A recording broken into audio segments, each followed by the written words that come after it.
Deuxième personnalité, c'est l'italienne dont que je vous avais promis. C'est pas Silvio Berlusconi, mais lui on en parlera tout à l'heure avec Camille.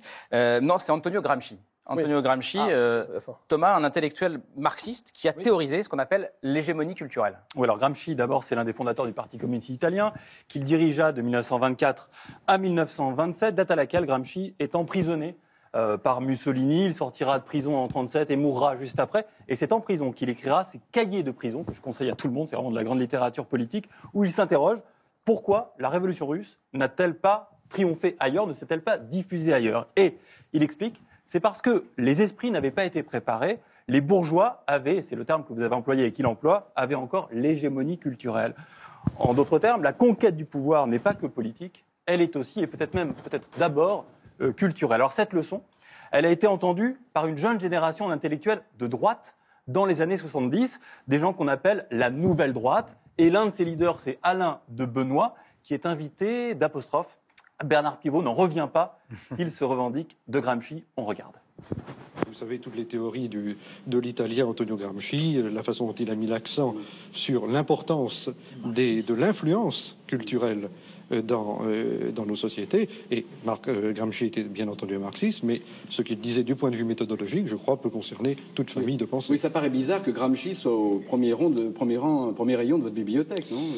Écoutez, je crois d'abord... Maurras, je veux dire, je n'ai jamais été maurassien. Non, mais Maurras m'ennuie profondément.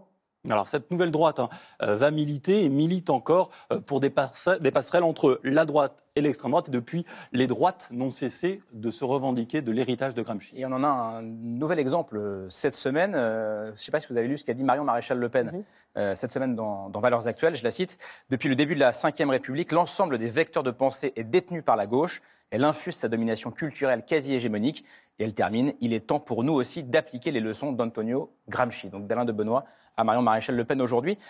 C'est ça que vous plaidez, vous aussi, Mathieu Bocoté, la bataille culturelle? Ça dépend. Premièrement, je ne pense pas que la bataille culturelle, Gramsci en ait le monopole. Ensuite, je ne crois pas que ceux que vous avez présentés qui s'en réclament en aient le monopole non plus aujourd'hui.